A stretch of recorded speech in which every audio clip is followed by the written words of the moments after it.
For 5 years, every Tuesday night at 8:30 sharp, my husband Robert would leave the house, telling me he was going to his studio to work. 5 years where that word, studio, sounded perfectly normal, innocent. It was just a space where a film technician could repair his equipment in peace. Robert's job was technical. He fixed projectors, handled old film reels, and managed small private screenings for weddings or local events. It was a respectable, quiet job.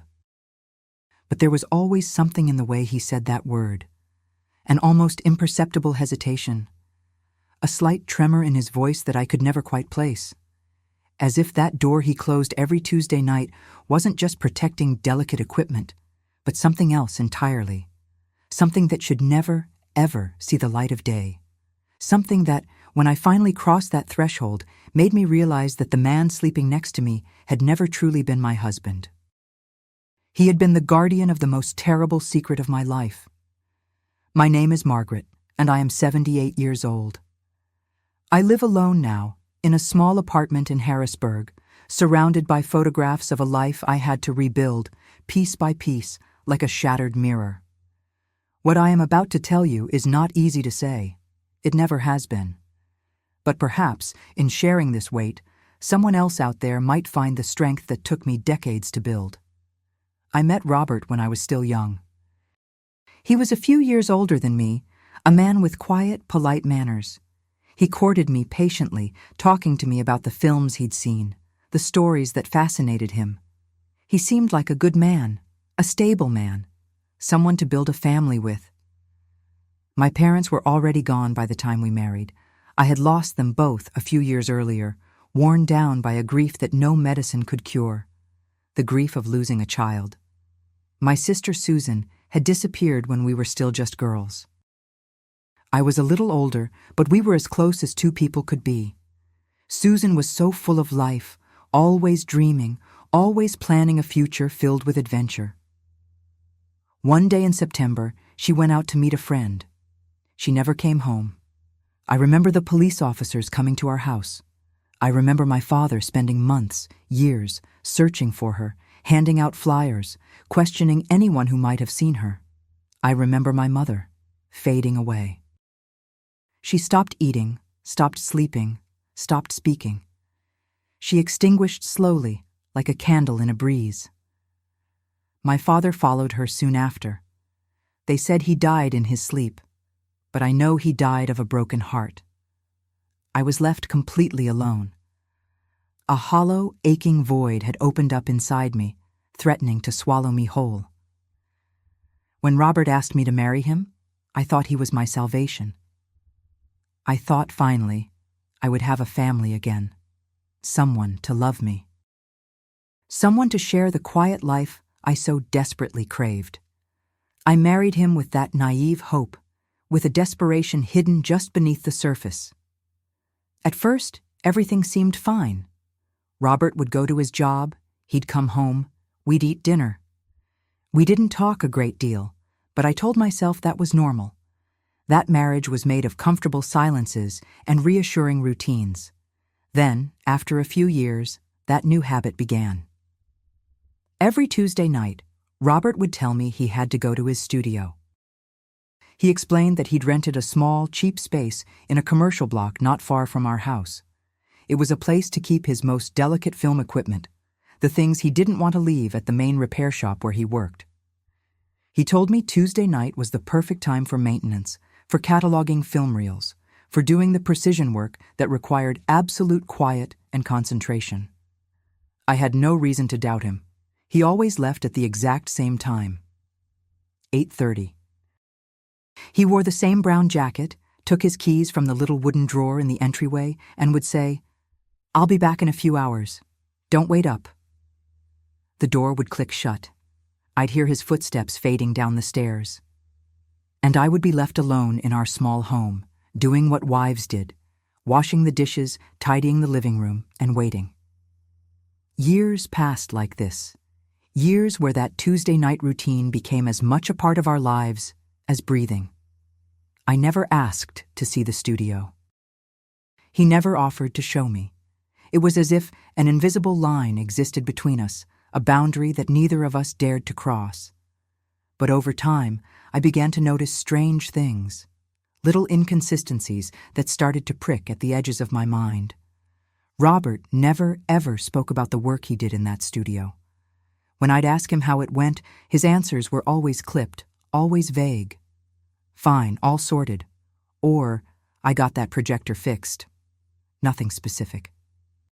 Nothing that let me form a picture in my mind of what he was actually doing in there. And then there was his behavior when he returned. He was always tense, jumpy. The moment he walked in the door, always after midnight, he would go straight to the bathroom. He would wash his hands, not just a quick rinse, but a deep, methodical scrubbing, almost obsessive, as if he was trying to wash away more than just grime. Then he would change his clothes immediately, tossing them directly into the hamper. Only then would he come to bed, lying down in silence, always turning his back to me in the dark. At first, I told myself it was just exhaustion, that his precision work was stressful. But as time went on, that nervousness increased. I started to see his hand tremble just slightly when he put the keys back in the drawer. I'd hear his breathing when he came in, shallow and quick, as if he'd been running, or as if he was afraid. Afraid of what? That question began to obsess me. I heard it in my head during the day as I hung the laundry. I heard it at night when I'd lie awake listening to his unsteady breathing beside me. Afraid of what, Robert? What are you doing in that studio that terrifies you so much? I tried to ask more direct questions, but he always had an answer. Robert, where exactly is this studio? I asked one evening. He just waved vaguely toward the commercial district. It's on Market Street, just a room. You know, I tried again, in all these years you've never taken me to see it. He'd just shrug, not looking at me.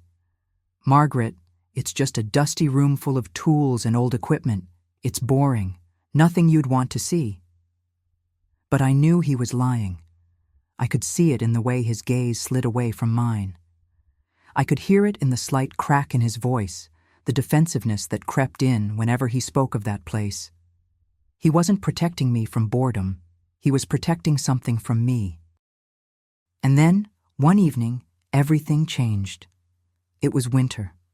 A light snow was falling outside, and the cold was seeping through the old windows of our apartment. Robert had left at 8:30, same as always. I was in the kitchen, preparing the coffee pot for the next morning when I heard a noise from the entryway. A small, metallic sound, like something falling onto the hardwood floor. I went to check. There, on the floor by the hall table, right near the drawer where he kept his keys, was a single key. It was a small brass key attached to a worn leather fob. He must have dropped it in his hurry to leave, perhaps fumbling as he took his main set. I picked it up. It felt heavy in my hand and cold from the night air. I looked closer. Etched into the leather fob was a number. Just 2 digits, 47. Was that the address? The room number? What did it mean? I stood there in the entryway, that cold piece of metal in my palm, and I felt something crack open inside of me. It wasn't just curiosity anymore. It was something deeper, something darker. It was the absolute bone-deep certainty that this key opened a door that would change my entire life, and that once I opened it, I could never, ever go back. I slid the key into the drawer, hiding it under a stack of old mail. But I didn't sleep that night. I lay awake, staring at the dark ceiling, my heart pounding a heavy, sick rhythm. I listened as Robert came home just after midnight.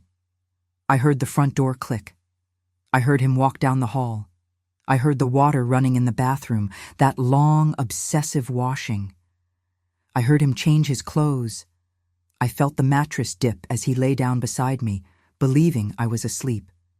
And as his breathing finally slowed and evened out into sleep, I thought only of that key and what I was going to have to do. The next few days were a silent hell. I went about my life. I cooked, I cleaned, I went to the market. But my mind was somewhere else. It was on that key, on that studio, on the secret that Robert was protecting with such desperate, nervous energy. I started to watch him with new eyes. I noticed things that had been invisible to me before. The way he would tense up if I even mentioned the word Tuesday. The way he would double-check, almost compulsively, that the entryway drawer was closed before he left the house. And I noticed the smell again. When he came home from the studio, there was a faint, particular odor that clung to his jacket. It was a chemical smell, sharp and metallic, like old film stock, or perhaps developing fluids. But there was something else, too. Something underneath it. Then I found the album. I was sorting through the back of our bedroom closet one afternoon, looking for old blankets, when my hand brushed against something hard tucked under a stack of linens. It was a photograph album I didn't recognize. I pulled it out. I sat on the floor and opened it. The first few pages were photos of Robert as a younger man, before I knew him. Photos of him at work, smiling, standing next to his cameras and projectors. And then, near the end of the album, I found a photograph that made my blood run cold. It was a group picture. Robert was in it, standing with several other men. They were all dressed in expensive suits, smiling at the camera. And I recognized one of the other faces instantly. He was an important man in our city, a local politician I'd seen in the newspapers just last week, someone everyone respected. What was Robert doing in a photograph with people that powerful? I turned the page. There was another photo. More men. More faces I vaguely recognized. A prominent lawyer, a wealthy doctor, other influential men from Harrisburg. And right in the middle of them, holding his film camera, was Robert. I closed the album, my hands shaking. Something inside me, a cold and heavy stone of intuition, already knew. That studio wasn't just a place where Robert fixed equipment. It was something else. Something dark. Something that connected my quiet, simple husband to some of the most powerful men in the city. And then I remembered something. Something I had buried deep in my memory for decades, because it was too painful to look at. When my sister Susan disappeared all those years ago, the police had, for a brief time, mentioned they were questioning some important people, men who had reportedly been seen in the area. But the investigation just stopped. It vanished from the papers. It was as if someone had given an order not to dig any deeper, as if someone had slammed a door shut. Sitting on the bedroom floor with that album in my lap, a terrible, sickening thought began to form. A thought so monstrous I could barely let it into my mind. What if Robert knew something about Susan? The idea hit me like a physical blow. It couldn't be. It was impossible. He had met me years after Susan had vanished. There was no way he was connected to that tragedy. It was just a coincidence. A terrible, awful coincidence. And yet, the feeling wouldn't leave me. It grew inside me like a poison, spreading through every thought, every breath. I had to know. I had to find out what was in that studio. I had to know what Robert was hiding with such desperation. The following Tuesday felt like an eternity. I watched the clock all day. I made dinner. I sat across from Robert, forcing myself to eat, to make small talk, my heart pounding against my ribs. At 8:30, he stood up. "I have to go," he said. "Studio work." "All right," I said, my voice barely a whisper. I watched him go to the entryway. He put on his jacket. He opened the drawer. He took his keys. He didn't notice the single small key that I had hidden at the very back of the drawer. He left. The door clicked shut. I waited 5 minutes, my whole body shaking. Then I went to the drawer. I took the key. I put on my coat and stepped out into the cold night air. I didn't know the exact address, but I knew it had to be close. He always walked, and he was usually back in 3 or 4 hours. I started walking through the neighborhood streets, my eyes scanning the buildings, looking for that number. 47. The snow was falling quietly, muffling the sounds of the city. The streets were mostly empty, just a few illuminated windows here and there, signs of life tucked away behind brick walls. I turned down a narrow side street I'd never used before. It was poorly lit, lined with old brick warehouses and small, forgotten workshops. And there, almost hidden between two larger buildings, I saw it. A heavy, dark-painted door with a small, tarnished brass plaque. Number 47. I stopped. My heart was pounding so hard I thought it might burst from my chest. I could feel the blood pulsing in my temples. I looked up and down the street.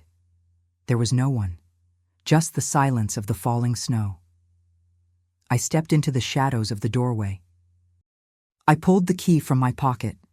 My hands were shaking so badly I could barely fit it into the lock. I turned it. The door opened with a low, mournful groan that echoed in the tiny entryway. Inside, there was only a staircase. It was narrow and dark, the walls damp and peeling. The air was thick with the smell of mold and old dust. I started to climb, slowly, counting the steps to try and calm the panic that was clawing at my throat. 1, 2, 3. At the top of the stairs, on the second floor, there was just one door, a single, heavy wooden door, its paint chipped.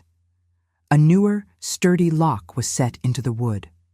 I used the key again. I turned it. The mechanism clicked, loud in the silence. I pushed the door open, and I stepped inside. The studio was large, much larger than I had imagined. The walls were lined with tall gray metal shelves, stretching all the way up to the high ceiling. There was film equipment everywhere, old cameras, spotlights on tripods, projectors. But what caught my eye immediately, what made my breath catch in my throat, were the boxes. Hundreds of them. Identical, small, metal tin boxes. The kind used to store reels of film. They were stacked with obsessive, horrifying precision on every single shelf. I stepped closer, my legs feeling weak. I reached up and pulled one of the tins down at random. My hands were trembling so much I could barely pry the lid open. Inside, just as I'd expected, was a reel of film. Old 16mm film, wound tightly. There was a small, white label stuck to the center of the reel. On it, written in Robert's neat, precise handwriting, was a date from 2 years ago. And a name. A woman's name I didn't know. I put it back and grabbed another, and another, and another. They were all the same. More film, more dates, more names, all women's names. A cold, sickening dread began to close around my throat. What were these films? Why were there so many? Why all these women's names? Then I saw the projector. It was in the center of the room, aimed at a large white screen hanging on the far wall. It was an older model, but it looked perfectly maintained, and next to it, placed precisely in front of the screen, was a single, worn wooden chair. Robert came here every Tuesday. He sat in that chair, and he watched these films. The truth, a sliver of the terrible, unthinkable truth, hit me like an icy wave. I had to see. I had to know what was on these reels. I took the film I was still holding, the one with the unfamiliar name, and with clumsy, shaking hands, I threaded it onto the projector. I had watched Robert do this for his work enough times to know the basics. I fumbled for the switch. The projector whirred to life. A bright beam of light hit the screen. The reel began to turn, and I saw hell. I cannot describe, not fully, what I saw on that screen. I cannot put into words the cold, clinical horror that unfolded in the flickering light. I can only tell you what I felt. It was not a movie. It was not make-believe. There was no acting. The girl on that film, young, terrified, did not want to be there. I could see it in her eyes. I could see it in the way she tried to hide, to cover herself, while someone behind the camera, continued to film, unmoved. I stumbled backward, my hand clamped over my mouth. I fell against one of the metal shelves, the sharp edge digging into my back. I was sick. Right there, on the dusty floor of that terrible room, I was violently ill. My mind was reeling, spinning in the darkness. Robert, my husband, the man I ate breakfast with, the man who complained about the weather, he had filmed this. He had stood where I was standing, holding a camera, and had recorded this nightmare, and he had kept it. He had labeled it. He had filed it away. I looked at the shelves, at the hundreds and hundreds of identical tins. This wasn't one awful secret. This was a library. This was a collection of suffering. And then I thought of the photographs, the politician, the doctor, the lawyer, the men in the expensive suits, smiling with Robert. It all clicked into place, a horrifying, sickening puzzle. Robert wasn't just watching these. He was making them. He was making them, for those powerful men. This studio wasn't his quiet workspace. It was their playground. It was his vault. I should have run. I should have fled that room, run down the stairs, and never stopped running. But I couldn't, because of Susan. The thought of my sister was a shard of ice in my heart. What if that terrible, unspeakable thought that had formed in my bedroom, it was no longer impossible. In this room, nothing was impossible. I had to know. My grief, my fear, it all turned into a frantic, desperate energy. I turned away from the screen and began to tear at the tins on the shelves. I was no longer trying to be quiet. I pulled them down, prying open the lids, my eyes scanning the labels. Dates, names, dates and names. I was looking for one thing: the year Susan disappeared. My hands were frantic, my breathing ragged, echoing in the large, cold room. I scanned shelf after shelf. My mind was chanting the year, the month. September. September. Where is it? I reached the very back of the room, a corner that was darker than the rest. On the very top shelf, almost out of reach and covered in a thick layer in dust, as if it hadn't been touched in a very long time, I saw it. A single tin, set apart from the others. I had to climb onto a stool to reach it. My hands were shaking so badly I almost dropped it. I blew the dust off the lid. The date, written in Robert's familiar neat script, matched the year. The year Susan was taken from us. But there was no name on the label. Not like the others. There was only a number. Number 12. My heart stopped. I mean it. It literally ceased to beat for a second. I knew, with a certainty that was as cold and hard as the metal tin in my hand, what this was. I knew it before I even opened it. This was why he had sought me out. This was why he had married me. It was all a lie built on the bones of my sister. I felt a scream building in my throat, a raw, agonizing sound, but I swallowed it down. I couldn't break, not yet. I had to be sure. I had to see her. I walked back to the projector on legs that felt like they were made of stone. I unthreaded the first reel, letting it fall to the floor in a messy pile. I didn't care. With hands that felt disconnected from my body, I opened the tin labeled 12. I threaded the film onto the machine. I flipped the switch. The light came on. The reel began to turn. And when the first images flickered onto the screen, my world did not just crack. It ended. I recognized it instantly. Not her face, not at first, but the locket. The small silver locket our grandmother had given to both of us, the one with the tiny bluebird engraved on the front. The locket Susan never took off. She was wearing it, and then the camera, held by that steady, monstrous hand, moved. It moved to her face. I saw her eyes. I saw her terror. I heard her voice, a muffled, desperate sound from the old film, begging, pleading for them to stop. It was Susan. It was my sister. My little sister, who loved to sing and who dreamed of seeing the world.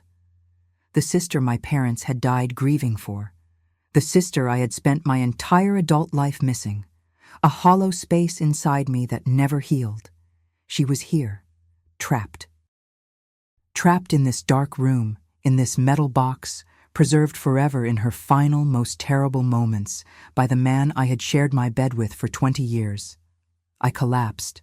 I fell to my knees, the strength gone from my body. The scream I had been holding back tore out of me, a sound of pure animal agony that seemed to be ripped from my very soul. And in the silence that followed my scream, I heard it. A sound from outside the room. Footsteps on the stairs. My blood turned to ice. He was coming back. Robert was coming back. The panic was so sudden, so absolute, it was like being doused in gasoline. I scrambled to my feet, my legs tangling beneath me. He heard me. He must have heard the scream. I had to hide. I had to turn it off.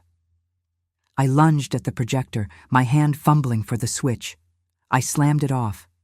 The terrible image of Susan vanished. The whirring sound died. The room was plunged into a thick, heavy darkness lit only by a single dim work lamp on a desk in the far corner. The footsteps were at the top of the stairs. They were at the door. My eyes darted around the room, desperate. The shelves were all open. The equipment was sparse. There was nowhere to go. Then I saw it. In the darkest corner of the room, behind a tall metal cabinet, there was a heavy canvas curtain hanging from the ceiling. I didn't think. I ran. I slipped behind the thick, dusty fabric, pressing my back against the cold wall. The curtain smelled of mold and those sharp film chemicals. I pulled it tight around me, trying to become invisible. I held my breath. My heart was hammering against my ribs so hard, a frantic, trapped bird, that I was sure he would hear it. The door opened. I heard his footsteps, heavy on the wooden floor. Then they stopped. He stood just inside the doorway. Complete silence. He was listening. Through a tiny, tiny gap where the curtain met the wall, I could see him. Just a silhouette against the dim light from the hallway. He stood there for a full minute. And then he saw it. He saw the projector. He saw the reel of film I had left on it. The reel I hadn't had time to remove. Susan's reel. I watched his body change. First, confusion. Then, a dawning, sickening comprehension. Then pure, abject terror. "No," he whispered, the word sharp in the quiet room. "No, no, no, no." He rushed forward, not to the curtain, but to the projector. His hands were shaking violently. He looked manic. He ripped the reel of film from the machine, his movements frantic, clumsy. He looked wildly around the room, at the door, as if expecting someone to burst in. He jammed the reel back into its tin, his breathing ragged. I stayed perfectly still, my muscles screaming, my lungs burning. I was terrified that if I breathed, if I even thought too loudly, he would find me. He began to move through the room, checking the shelves, his hands brushing over the tins, checking to see if others were missing, if anything else had been disturbed. He paced back and forth, muttering to himself, his voice a low, panicked growl. I watched him, my husband, as he paced in that room full of horrors. He was not the quiet, boring man I had married. He was a monster. He was a keeper of nightmares. Then he did something I didn't expect. He went to the old wooden desk in the corner, the one with the dim lamp. He took a small key from his pocket, a different key, and he unlocked the center drawer. He pulled out a thick, leather-bound ledger. He sat down in the wooden chair, the chair that faced the screen, and he opened the book. He began flipping through the pages, his finger tracing lines, his breathing still fast and panicked. Even from my hiding place, I could see what was on the pages. Lists, columns of names, dates. And next to them, numbers, sums of money. And then I heard him speak, his voice choked with fear. They must have been here. Who was here? If they saw her, If they found the book? He slammed the ledger shut. He threw it back in the drawer and locked it. He stood up, and for a second, I thought he was going to leave. But he didn't. He walked over to the old black telephone mounted on the wall by the door. He picked up the receiver. He dialed a number. He waited, his back rigid, his free hand clenched into a fist at his side. "It's me," he said, his voice low and strained. He listened. "We have a problem," he said. "A serious one. Someone was here, in the studio." Another pause. I could hear the faint squawking sound of a voice on the other end. "No, I don't know who, but they were here. They used the projector." The silence on his end stretched out. I could see the sweat on the back of his neck. "Yes," he finally whispered, his voice cracking. "That one. They watched number 12. He listened for a long time, his whole body tense, nodding slowly. "Yes, I understand," he said, his voice now hollow, defeated. "Tomorrow night, the usual place. I'll tell the others." He hung up the phone. He didn't move. He just stood there, his head resting against the wall, his shoulders slumped. He looked like a man who knew his life was over. Finally, he pushed himself off the wall. He walked to the desk, switched off the single lamp, and plunged the room into absolute darkness. I heard his footsteps cross the floor. I heard the door open, then close. I heard the heavy final click of the lock. And I was alone. Alone in the dark, with my sister's ghost and the smell of mold and chemicals. I stayed behind that curtain for what felt like an eternity. I was frozen, listening. I had to be absolutely sure he was gone, that he wasn't waiting at the bottom of the stairs, that this wasn't some kind of trap. I listened until the silence of the building felt absolute, broken only by the sound of my own ragged breathing and the pounding of my heart in my ears. When I finally found the courage to move, my legs were so weak they almost buckled. I stumbled out from behind the curtain, my hands grasping the cold metal of the shelves to hold myself up. My first instinct was to run, to get out of that room, out of that building, and never look back. But I couldn't. That ledger, the book in the desk. Robert's panicked phone call. "I'll tell the others. Tomorrow night, the usual place." They were going to move everything. They were going to destroy the evidence. This was my only chance. This was the only chance Susan would ever get. I scrambled across the room to the desk. I didn't have the key for the drawer. I pulled on the handle, but it was locked tight. I looked around desperately, my eyes scanning the shelves in the dim light. Tools.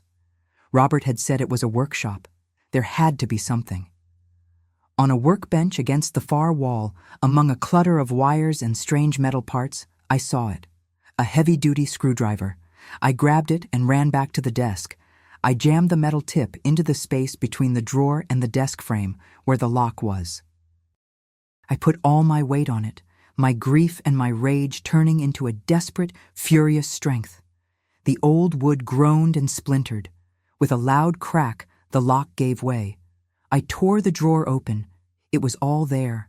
The leather-bound ledger, a few sealed envelopes, a small metal box.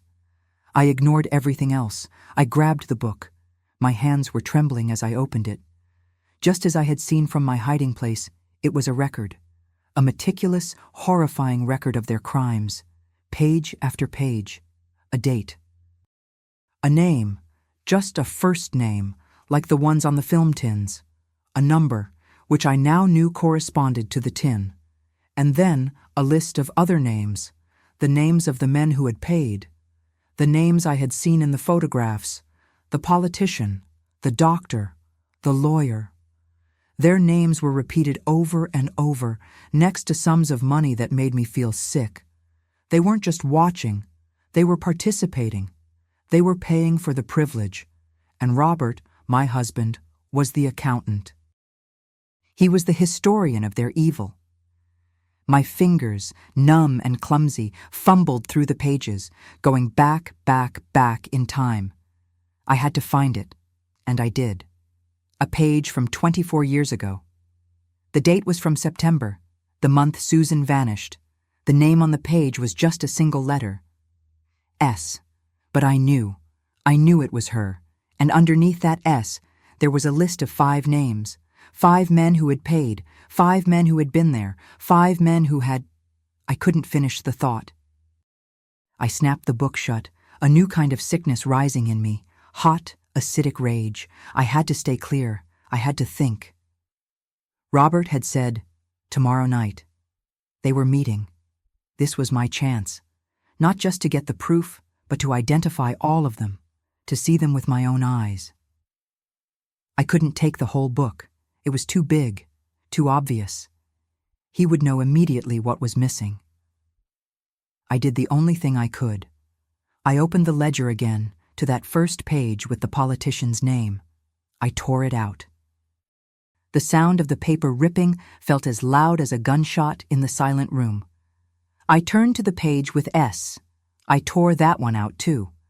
I grabbed 2 more pages from the middle, pages filled with the names of the lawyer and the doctor, pages that clearly showed the system of payments.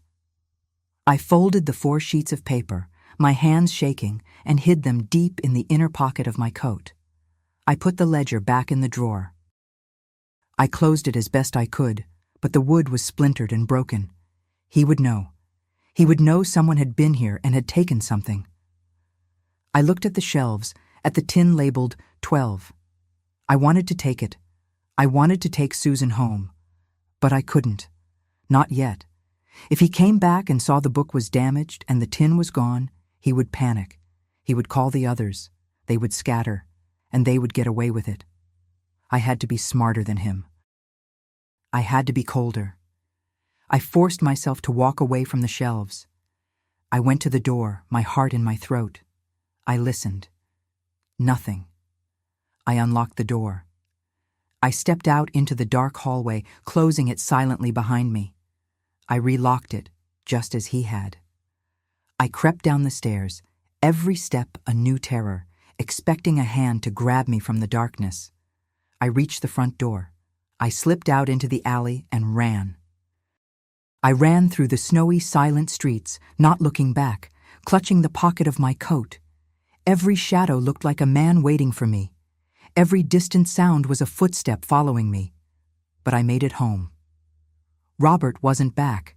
The apartment was cold and silent. I moved on autopilot. I changed my clothes quickly, hiding the folded pages from the ledger at the very bottom of my sewing basket, under spools of thread and scrap fabric. I got into bed. I pulled the covers up to my chin. I lay in the dark, my body rigid, my eyes wide open, staring at the ceiling, and I waited. An hour later, I heard his key in the lock. I heard him enter the apartment. I heard his movements, nervous, jerky. Not the usual quiet routine. He walked down the hall and stopped at the doorway of our bedroom. I closed my eyes, forcing my breathing to be slow and regular. I pretended to be fast asleep. He stood there for a long time. I could feel his gaze on me, even in the dark. It was heavy, suspicious. He was studying me. Does he know? Can he tell? Finally, he seemed to be convinced. I heard him go to the bathroom. The water ran for a long time, that obsessive, frantic washing. Then he came to bed. He lay down on his side of the mattress, as far from me as he could get. He was stiff as a board. His breathing was short and irregular. We lay there in the dark for hours, me pretending to be asleep, and him pretending not to know that I was awake. When the first gray light of dawn finally filtered through the curtains, Robert got up. He dressed in the dark and went to the kitchen. I heard him making coffee. He was acting as if it were a normal morning. I waited a few minutes, then got up myself. I walked into the kitchen. He was sitting at the small table, staring into his coffee cup. He looked up when I entered. His eyes were different. The quiet, mild man I thought I knew was gone. The person looking at me was a stranger. There was something cold in his gaze, something calculating. Good morning, I said, my voice surprisingly steady. Morning, he replied. Sleep well? Yes, I lied. And you? Well enough. A heavy, suffocating silence filled the room. I went about the motions of making my own coffee, my hands moving stiffly. I could feel him watching my every move. He was studying me, searching for any sign, any crack in my composure. Did you go out last night? He asked suddenly.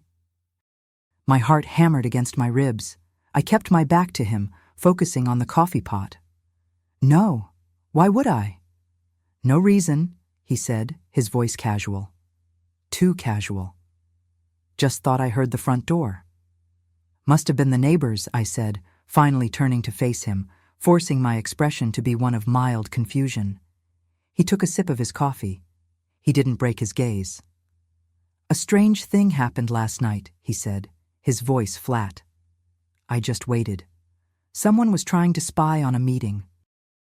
A private business meeting, someone who had no business being there. I forced myself to look concerned. Oh, that's terrible. Did they see anything? He held my gaze, his eyes narrowing just slightly. They saw people they shouldn't have seen. And now, well, now there will be consequences. Whoever it was, they made a very serious mistake. I hope the police find them, I said, my throat dry. He gave a small, cold smile that didn't reach his eyes. Oh, the police won't be involved in this, he said. Some things are handled differently. He stood up, putting his cup in the sink. I have to go out. I have things to arrange. I'll be late tonight. All right, I whispered. I watched him put on his coat and leave. The moment the door shut, my legs gave out. I sank onto a kitchen chair, my entire body shaking so violently I thought I would fall apart. He knew. He didn't know for sure it was me, but he suspected. He was testing me. And that talk of consequences, that was a threat. He and those men were hunting for whoever had spied on them. And when they found them, I didn't want to think about what they would do. I had to act. Now. But what could I do? Go to the police? With what? 4 stolen pages from a ledger? The police chief was probably one of the men in that album. Some of those names were the law in this city. They would laugh in my face. They would take the pages, destroy them, and then they would call Robert. And that would be the end of me. I was alone. Completely and utterly alone. No, not completely. I thought of my friend, Mary. We had known each other since school, and I remembered her brother, David. David was different. He was restless, always asking questions. He worked for the local newspaper. It was just a small paper, but he was a real journalist. He was always complaining about having to write about town fairs and local politics when he wanted to be uncovering real stories. He knew how to find information. He knew how to handle sensitive things. And most importantly, I didn't think he could be bought. He wasn't one of them. I had to trust someone. He was my only chance. As soon as I was sure Robert was truly gone, I ran to my sewing basket. I took the folded pages. I put on my coat and left the apartment. I walked to the small downtown office of the Harrisburg Chronicle. My heart was pounding so hard I felt dizzy. What if he didn't believe me? What if he thought I was crazy? I found him at a cluttered desk in the back of the noisy room. He looked surprised to see me. Margaret? What are you doing here? Is everything all right? David, I need your help, I said, my voice low and urgent. I've found something terrible, and I need you to help me expose it. He looked at me, his expression shifting from surprise to a cautious, journalistic curiosity. Expose what? Margaret, what are you talking about? I hesitated. How much could I say? How much should I say, right here in this open room? There are powerful men in this city, I said, my voice dropping to a whisper. Men you see in the paper every week, and they are doing horrible things, illegal things. That's a very serious accusation, Margaret. You need to give me more than that. I looked into his eyes, and I made a decision. I had to tell him. I had to tell him all of it. "My sister," I said, and my voice finally broke. "My sister Susan, the one who disappeared." His expression softened instantly. He knew the story. Everyone in our generation did. "I found out what happened to her," I whispered, the tears I had been holding back finally starting to fall. "And the men who did it, they're still here, and they're still doing it to other girls." David's face went pale. He stood up slowly. "Come with me," he said, his voice suddenly firm. He led me into a small, private meeting room and closed the door. "Okay, Margaret," he said, his eyes now intense. "Tell me everything, from the beginning." And so I did. I told him about Robert's Tuesday nights, the studio, the key, the smell of chemicals, the photograph album. I told him about the tin boxes, the hundreds of films, the projector. And then I told him about tin number 12. I told him what I had seen on that screen. I watched his face as I spoke, saw it shift from disbelief to sickness, and then to a cold, hard anger. When I finished, I reached into my coat pocket. "I know it sounds insane," I said, my hands shaking as I unfolded the papers, "but I have proof." I laid the 4 pages from the ledger on the table between us. David stared at them. He read the names, he saw the dates, he saw the columns of money. "These names," he whispered, his finger tracing the name of the politician. "If this is real, this could tear the whole city apart." "It is real," I said, "every word. And tonight, Robert is meeting them. He said, tomorrow night, which is tonight, he's meeting them to decide what to do about me, about the person who spied on them." David looked up from the pages, his eyes meeting mine. "You spied on them? When?" "Last night," I said. "No, the night before I went to the studio." "I'm so confused." "No, wait. I went to the studio first. I saw the films. I ran. Then Robert made the call. He said they were meeting. Oh, David, my mind is so jumbled." "Margaret, slow down," he said gently. "Take a breath. Let's get the timeline straight. You found the studio. You saw the films. Robert came back. You hid. He made a phone call." "Yes," I breathed, trying to steady myself. "He said, tomorrow night, the usual place. And then this morning, he threatened me. He said someone was spying on a meeting. I think I've mixed it up." "It's okay," David said, his mind clearly working. "The threat is the important part. He suspects you, and they are meeting again tonight to decide what to do. This is our chance." "My chance?"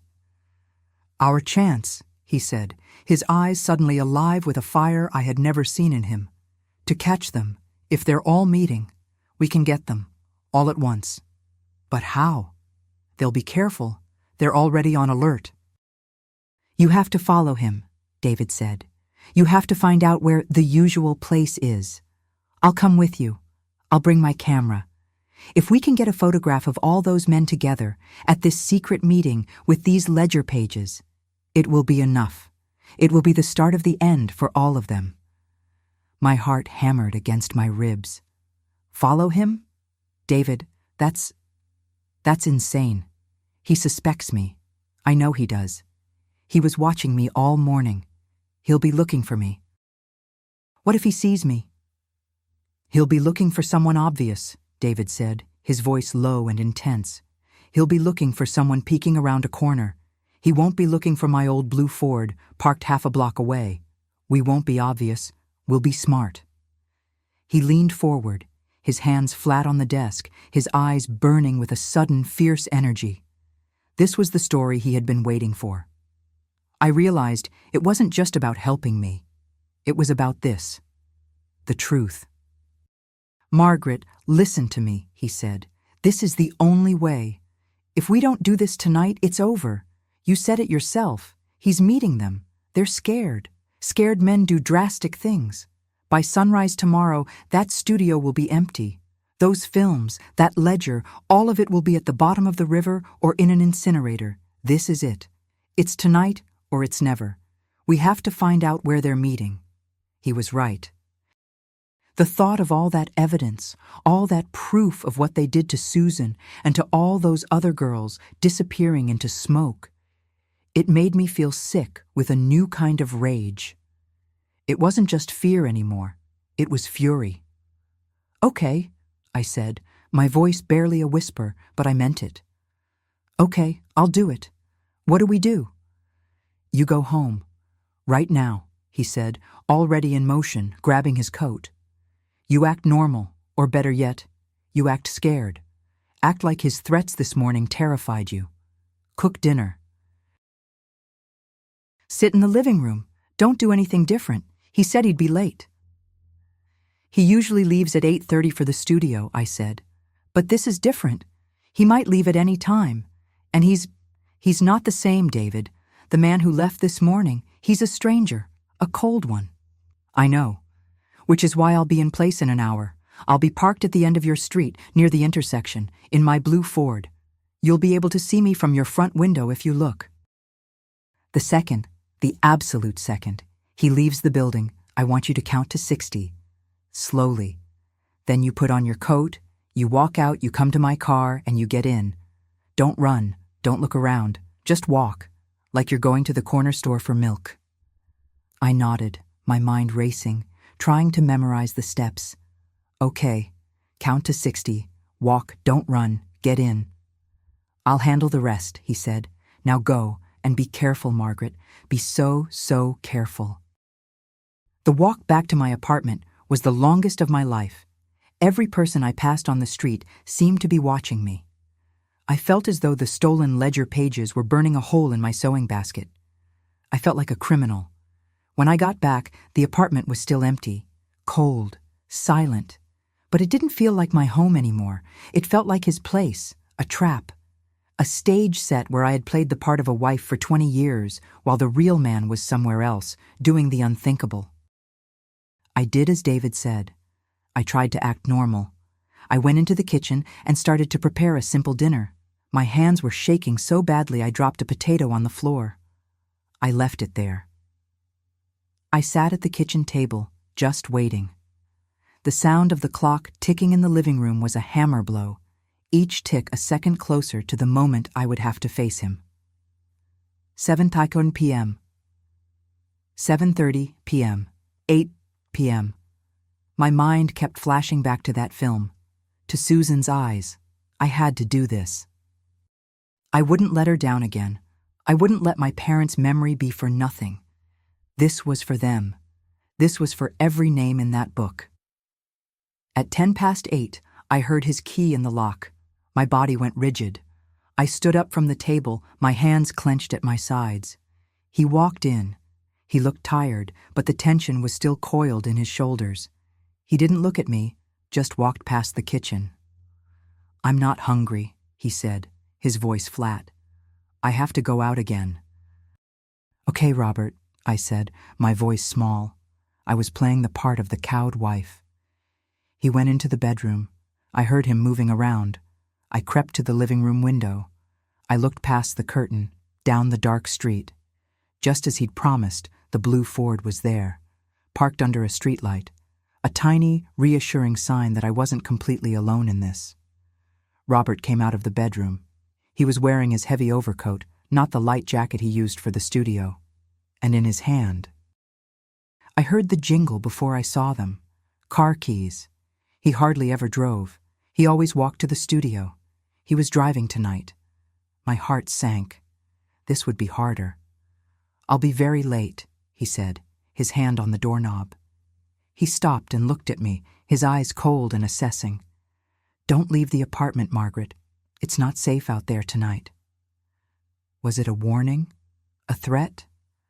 "I won't," I whispered. I'll wait here." He stared at me for one long, unreadable moment. Then he nodded, as if satisfied with my fear. He turned and left. The door clicked shut. The deadbolt turned. I ran to the window. I watched him walk out the front of the building and get into our car, the one parked in the alley. I waited until his taillights disappeared around the corner. I didn't count to 60. I didn't have time. I grabbed my coat, shoved my feet into my boots, and ran out the door, not even bothering to lock it. I ran down the street to David's car and yanked the door open.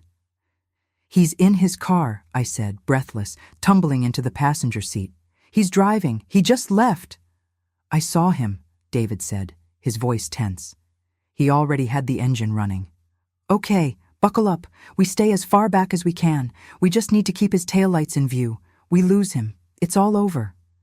He pulled out, his movements smooth and practiced.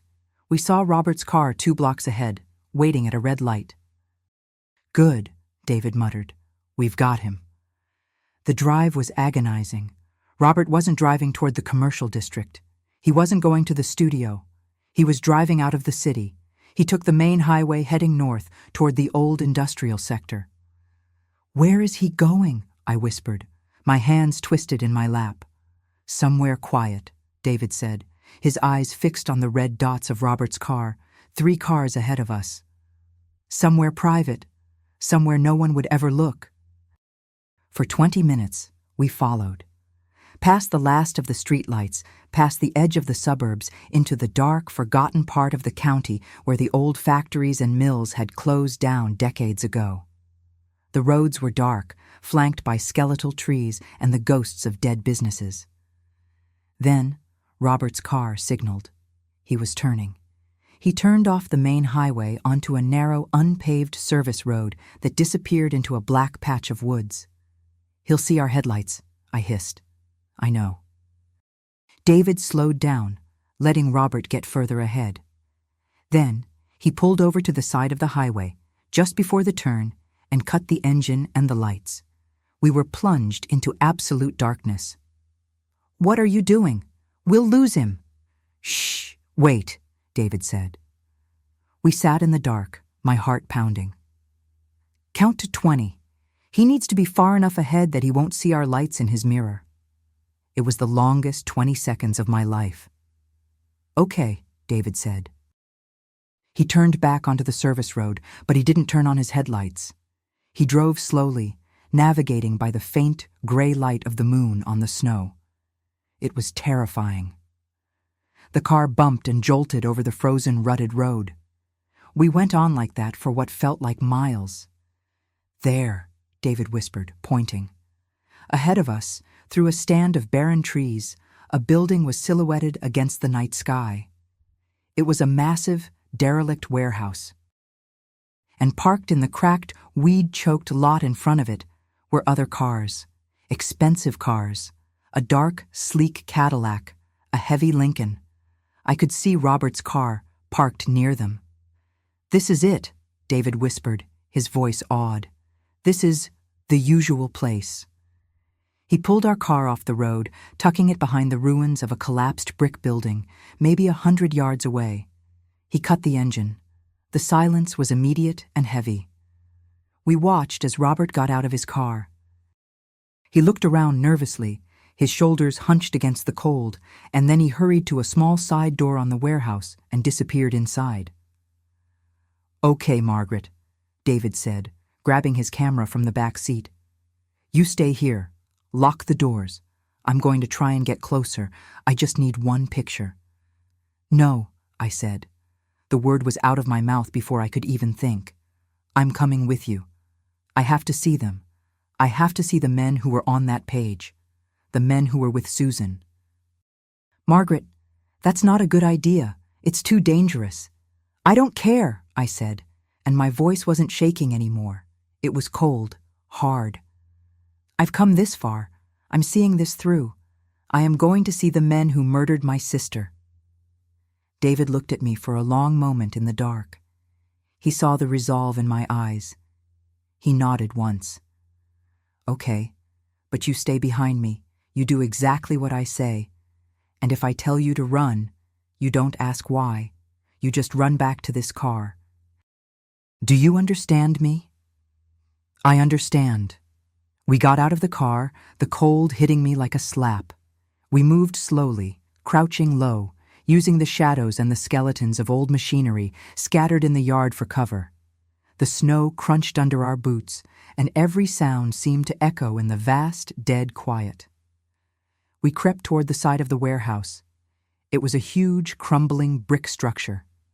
Most of the windows were boarded up or smashed, but as we got closer, we saw it. One window on the ground floor was not boarded up. It was covered in grime, but there was a dim yellow light glowing from within, and we could hear voices, low, angry male voices. We crept right up to the wall, pressing our backs against the cold brick. David moved slowly, edging toward the window. I was right behind him, my heart in my throat. He peeked around the edge. Then he motioned for me. I held my breath and leaned forward, looking through the filthy glass. Inside there was a large open space. In the center, under a single hanging industrial lamp, was a long folding table. And around it sat 8 men. I recognized them all. The politician from the album, the doctor, the lawyer, 3 other wealthy businessmen I knew by sight, and Robert. They were not calm. They were arguing. "This is a disaster, Robert," the politician yelled, his face red with anger. "You told us that place was secure. You promised us." "How was I to know?" Robert's voice was high, defensive. "She never showed any interest. For 20 years, she never—" "She?" The lawyer cut in, his voice like ice. "You mean your wife? You think your wife did this?" "I don't know," Robert shouted, his hands twisting. "But someone was in there. They saw number 12. And the ledger, the lock on the drawer was broken." A cold silence fell over the room. The men just stared at him. "And you came here?" the doctor finally said, his voice a low, dangerous whisper. "You led them here. If she knows, she could have been followed." "I checked," Robert said, sounding desperate. "I wasn't followed. I'm sure of it."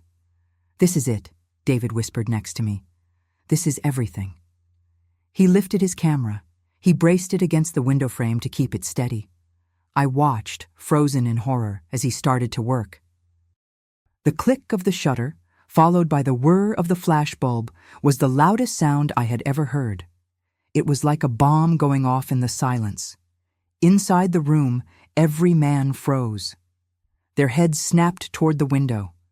For a split second, we were all caught in a terrible tableau, them staring out in horror and us staring in. The flashbulb had illuminated us, catching our faces in its blinding white light. Robert saw me. His eyes met mine. And in that one horrifying second, I saw his expression change from fear to shock to a pure, unadulterated hatred that turned my blood to ice. "It is her!" he screamed, pointing at the window. "She's here!" "Run!" David yelled, grabbing my arm. He didn't have to say it twice. We turned and sprinted. Behind us, I heard the sound of chairs crashing to the floor, shouts. The side door of the warehouse burst open, spilling yellow light and angry men into the yard. "There they are! Get them!" We were running, slipping on the icy snow, our lungs burning. I could hear them behind us, their heavy footsteps crunching, getting closer. "To the car! Go! Go! Go!" David yelled, shoving me ahead of him. We burst from the shadows of the machinery and ran across the open lot. I could hear them shouting, not far behind us. We reached the car. David was fumbling with the keys, his hands shaking. "Get in!" I threw myself into the passenger seat as he jammed the key in the ignition. The engine turned over, once, twice. "Come on!" I screamed. It roared to life. Just as he threw the car into reverse, 2 of the men, the lawyer and one of the businessmen, rounded the corner of the brick ruin. They saw us. They stopped, their faces masks of fury in the brief flash of our reverse lights. David slammed the car into drive. The tires spun wildly in the snow, screaming, then finally caught. The car shot forward, fishtailing violently on the unpaved road. "They're getting in their cars!" I shrieked, looking back. The parking lot was full of activity, doors slamming, engines roaring. David was flooring it, driving without headlights, careening down the dark, rutted road, the car bucking and shaking so hard I thought it would fall apart. In the rearview mirror, I saw the headlights. One set, then two. Powerful, bright beams. They were coming after us, and they were coming fast. "Hold on!" David yelled. He yanked the steering wheel hard to the right. The car flew off the service road, smashing through a rotten wooden fence and landing hard in a snowy, open field. My head snapped back, but David was already accelerating, flooring the engine as we bounced violently over the frozen, uneven ground. Behind us, the two sets of headlights skidded to a stop on the road. They were trapped. They couldn't follow us. Their heavy, expensive city cars would get bogged down in the deep snow of the field. "Where are we going?" I screamed, clutching the dashboard. "It's an old logging road," David shouted over the roar of the engine. "My dad used to take me hunting out here. It connects back to the main road about a mile north. They'll have to go all the way back to the highway to catch us." He was brilliant. He was driving with a focused, wild energy, the car sliding and spinning, but always moving forward. I looked back. The headlights were still on the road, two angry eyes in the darkness, watching us get away. They weren't following. We had done it. We hit the main road again, our tires smoking. David didn't slow down. He drove as fast as that old car could go, all the way back to Harrisburg. We didn't speak for the entire drive. The only sound was my own gasping breath and the rattling of the car. We were both shaking, not from the cold, but from the adrenaline and the pure, abject terror. He hadn't just seen me. He had hated me. The man I had lived with for 20 years had looked at me with the eyes of a murderer. David didn't drive to my apartment. He didn't drive to his. He went to the newspaper office. It was well after midnight, dark and empty. He unlocked the front door and led me to the small, windowless room in the back. The dark room. He locked the door behind us. Only then did I feel like I could breathe. "Okay," he said, his voice shaky. "Let's see what we have."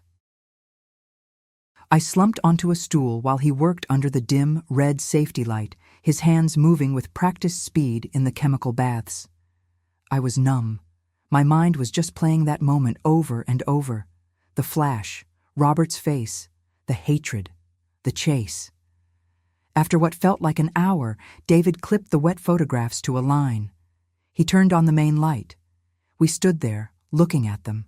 They were clear, horrifyingly clear. The camera had captured everything, the men at the table. The politician, his face red with anger.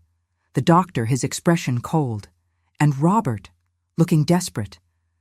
It's just men at a table, Margaret," David said, his voice heavy with disappointment.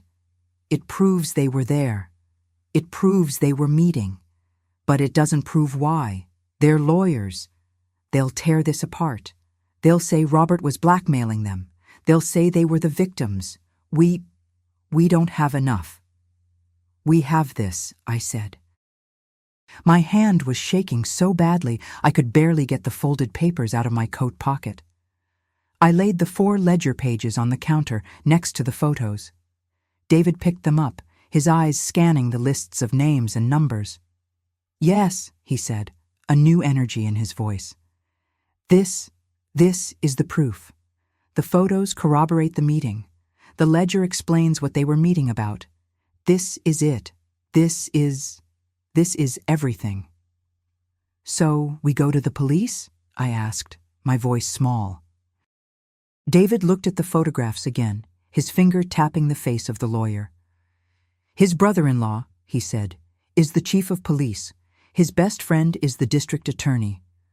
You walk into that station with these, Margaret, you'll be arrested for theft. And these pages, they'll disappear into an evidence locker and never be seen again.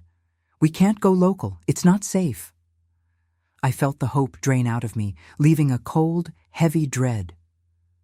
Then what? What do we do, David?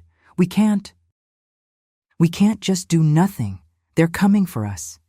Robert knows it was me. I know, he said. He ran his hands through his hair, his mind clearly racing. We can't go back to the studio. That's impossible. Robert is almost certainly emptying it out as we speak. This is all the evidence we're going to get. He was quiet for a long moment, staring at the ledger pages. I have a cousin, he said finally. Michael. He works in New York. He's a real journalist. For one of the big national papers. He's the one I always wanted to be. He looked at me, his eyes full of a new, desperate resolve. This story is too big for Harrisburg. It's too big for our local paper. If we give this to Michael, if he runs this, it goes national. They can't silence the New York Times. They can't make an FBI investigation disappear. The FBI? Yes, David said. That politician in the photo? He has business in 3 different states. This isn't a local crime anymore, Margaret. This is a federal case. But we have to get to Michael, now. He went to the phone on his desk and made a long-distance call. I listened, my heart pounding, as he talked to his cousin. His voice was low, fast, and urgent. Michael, it's David. Yes, I know what time it is. Listen to me. This is the biggest story you will ever touch. No, I am not exaggerating. I am sitting here with evidence that implicates some of the most powerful men in Pennsylvania in a decades-long exploitation ring. Yes, I said decades. I have ledger pages. I have photographs. I have a witness. This is real. But we are in danger. We need to meet. Now. There was a long pause. David listened, his face grim. Okay, he said. Philadelphia. It's halfway. We'll leave right now. 4 hours. There's a diner on. Yes, I know the one. We'll be there. Michael, please. Be there. He hung up. He's coming, he said to me. We have to go. Now. We can't go back to your apartment. It's not safe. We leave now. We gathered the photos and the ledger pages. We didn't even go back to his car, the one they had seen. We took the newspaper's delivery van, a plain, windowless van that was parked in the back alley. We drove out of Harrisburg in the dead of night, my mind a blank, terrified void. Every pair of headlights in the rearview mirror was them. Every truck that passed us was one of their men. I didn't stop shaking for 4 hours.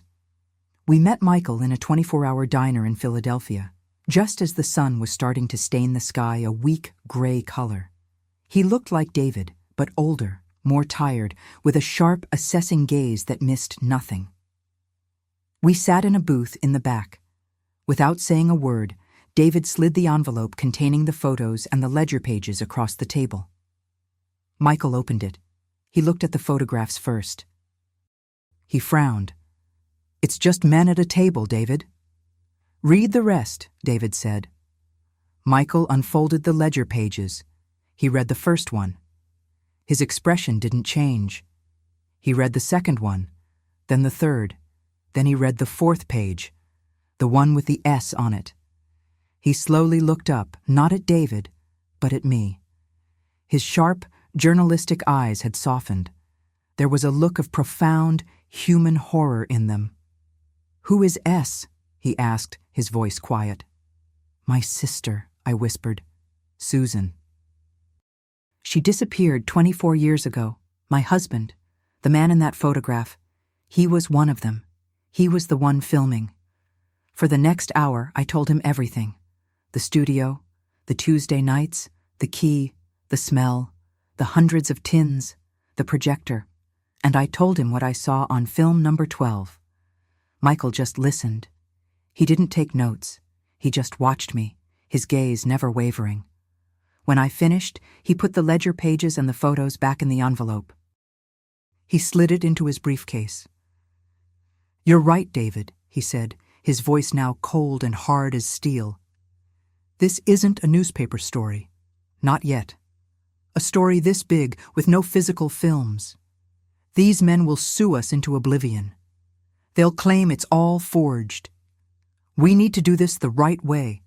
We're not going to the paper. We're going to the feds." He stood up. "You two are not safe. Robert knows your face, Margaret. And they saw you, David. They will be looking for you. You're coming with me." "Where?" David asked. "Washington," Michael said. "I have a contact at the Department of Justice, someone I trust, someone who hates men like this. We're going to hand this evidence over, and we are going to tell him about the films. We're going to tell him they are being destroyed right now." The rest of the day was a blur. We drove to Washington, D.C. We were taken to a sterile, official-looking building. We were put in a room, and I told my story again. This time, to a severe-looking man in a dark suit who introduced himself as a federal prosecutor. He looked at the ledger pages. He listened to my story about the studio, the films, and the chase. "We believe you, Mrs. Margaret," he said. "And because of the names on this list, we can act. We'll be dispatching a team from our Philadelphia field office immediately. They will secure that studio."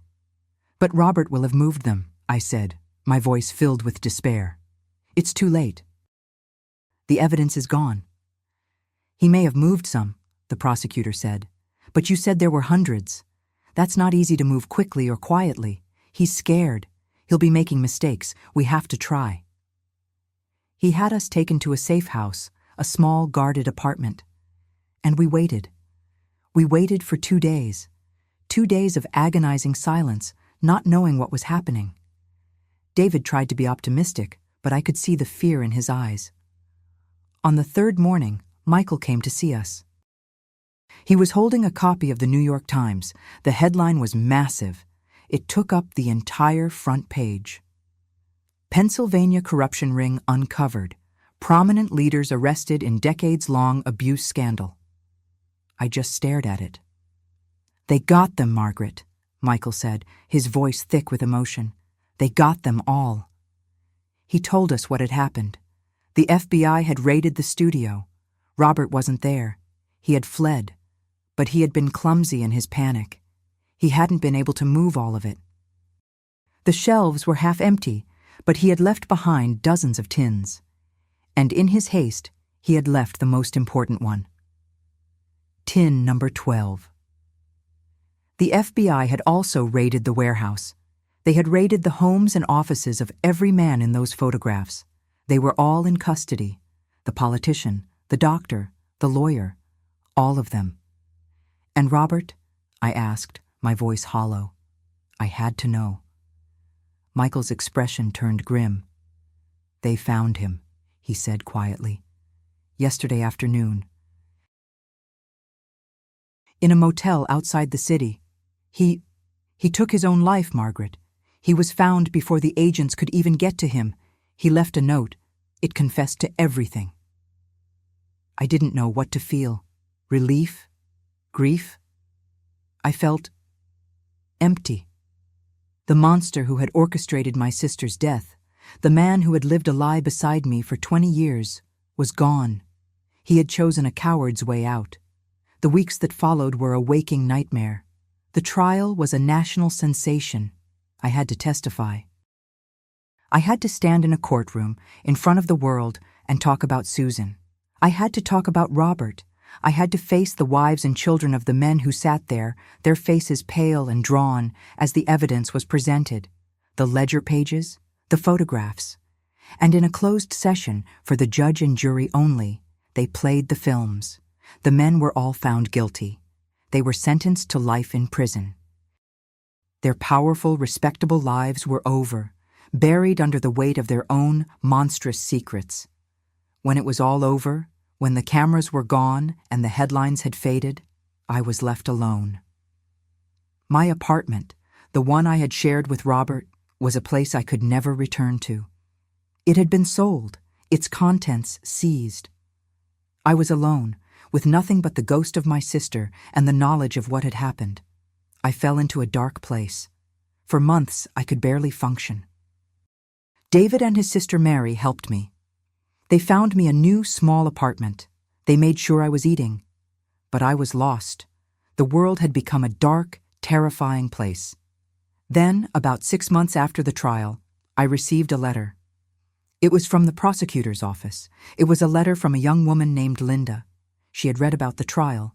She had read about the evidence found in the studio, and she had come forward.